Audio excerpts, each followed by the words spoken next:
Hey guys, this is Brian. Today we're going to be looking at a Graco 495. Customer says they plug it in, turn it on, and nothing happens.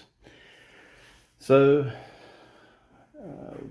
first thing we're going to look at is going to be the control board. I'm going to take the cover off because if you can't take 4 screws out, you don't need to be doing this. Before we get started, be aware that safety is always a concern, so we'll make sure we wear the appropriate safety stuff, as well as be aware of potential shock hazards because we're dealing with electrical today. Let's keep all of that in mind. We want to be safe. And as I mentioned before, this is no substitute for taking your equipment to a certified shop to get it looked at. These are things just to help you out in case you are in a bind. This is also a working shop, so there are times I have to stop my videos to answer phone calls or help my customers. So otherwise, I try to run my videos straight through so you can see in real time what it takes to do this. So, turn the machine on, and we've got no lights on the inside. Nothing has occurred. There should be some LEDs lit up in here to let us know that the machine is getting power and everything is good to go, but it is not happening. If it was a bad transducer, you would see a flashing LED in there to let you know, either 2 or 3 flashes repeating, that there is an issue with the transducer, but that is not the case. You can also see, looks like a liquid has been inside, thinned down paint. So my thought here is that there is a board issue and the board has got to be replaced. With that being said, we're not going to get too in depth in going through a bunch of the troubleshooting, because this is basically going to be to show you how to use how to replace the board itself. But it's on, nothing's happening, so we're going to replace this board here. There are tests you could do on the motor to determine if the motor is an issue, but we've got no lights in here, so we know there's an issue here. I've already checked the power supply coming in, so we got power coming to the board, we got power going through the switch, but that's it. So we're going to turn this off, we're going to unplug it, and there's a screw here and here. Now this process is going to be very similar on the 395, 490, 495, and the 595. The machines are set up very similar, and the boards are not going to be the same, but the process is going to be very similar. Now this is the Bluetooth, or Blue Link, I should say.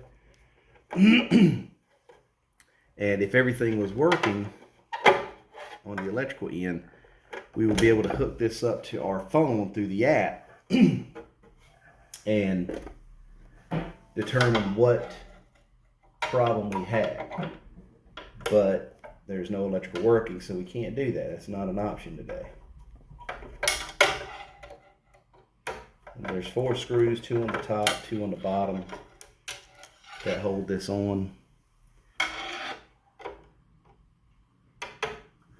you need to have a long flathead screwdriver or a long nut driver.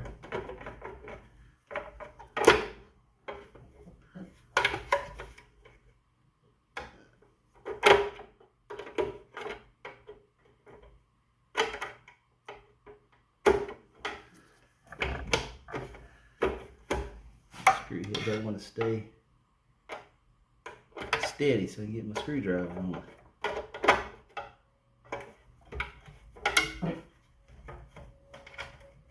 Keep pressure on the housing so I can keep the screw steady. There we go. So we'll take that off, set that to the side. This is what you have now. So you got wiring in the back side of this thing that you're gonna pull out of there. There's a harness, and it's very easy to disconnect. You got a harness here, you push this down and they come apart. You got this harness here, you push this tab down and it comes apart, and then you're done with your wiring. So we can set this back here so I can put 2 hands on it. Press it, pull, press it, pull. This is not a very complicated process here. Pretty quick. So we're going to pull the black wire off. We're going to pull the ground wire off. We're going to pull the white wire off the lower board. We're going to reuse this. We don't have to disconnect this because the new board comes with it. So we're just going to leave this dangle and put it up out of the way. I prefer to take the pump hose off of it. It just makes it easier getting to the lower bolt that's holding this housing on. We're going to unplug our transducer, which is like an old phone jack. You just squeeze it and pull. So we're going to reuse that. We're going to take, there's a nut here.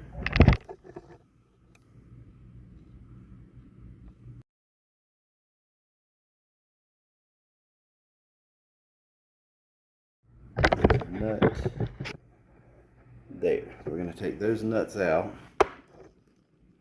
Once we take those out, the board will, the whole control box will come right off.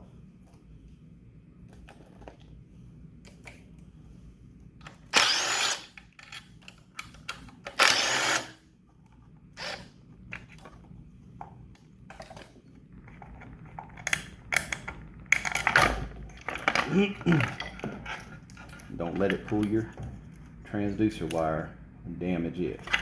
Pull all of that off. We're going to set this to the side. We don't need it.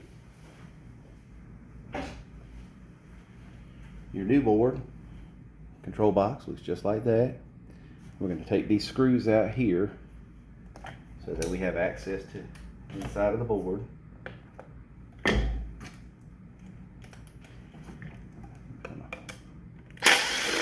Pull them off like that. There's 4 on this as well.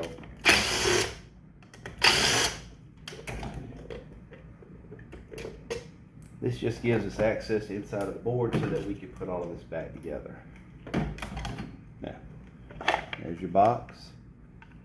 There's no paint on the inside. I'm going to move our wiring harness up out of the way. So our board is out of the way. Our cover is out of the way. Take your transducer wire and bushing, slide it back into the groove, right there. We'll take the bolts that we took out of the box, put them back in. Put that one all the way in so we can put this bottom one in.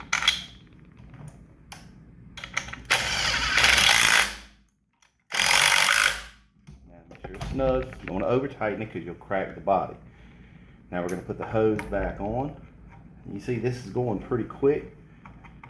This is not overly complicated. You want to handle this as little as possible. There's a warning on it to denote that there is a static electricity hazard. We'll plug our transducer back in. And it's back in. If you static electricity could actually short this box out in the process of installing it, and if that's the case, you're screwed. You got to get another box. Green to green. White goes back down at the bottom.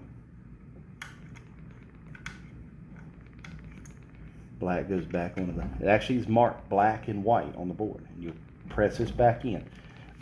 Now, we mentioned static charge. So the static charge could short this out, and that can happen on any electrical component circuit boards.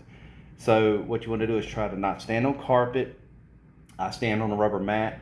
You can actually ground yourself to the machine before you start handling it. That's something you could do as well. But main thing is just handle it as little as possible till you get it on the machine. I'm not going to put the cover back on because we want to see the lights once this all starts up. So now I'm going to move this down here. We're going to plug everything back in. That's our thermistor wire. There's our motor wires. It only goes on in one way. Same thing with the thermistor wires. They only go one way.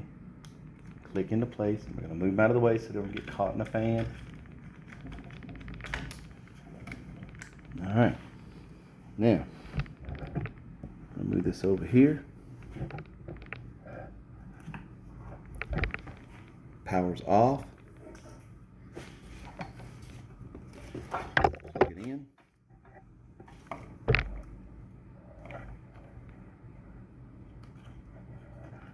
Plugged in. Turn the potentiometers down so there's no pressure. We turn it on, and you didn't see that, so I'm going to move this. You see the green light down at the bottom there? The switch is now off. That just lets you know you have power. When you switch it on, it goes off. But you also notice the blue link light starts to blink. That was not occurring before. So this lets you know the machine is on. We're having power to everything so far. Blue link goes off, so we're good. Now we're going to turn the potentiometer up, and the motor begins to spin. You see the green light, let you know the motor is running. And we're going to disconnect the transducer just so you can see what happens with a bad transducer, or if it's not connected. Unplug it, it shuts off, stops. You see blink, blink, blink, blink, blink, blink. It's a blink and a pause, and the same thing on the blue link. Turns red, blink, blink, blink. 3 on repeat. Let you know there's a transducer issue. So that's for future reference. We plug it back in, it's going to continue to do it until we turn it off. Let the capacitors drain. We'll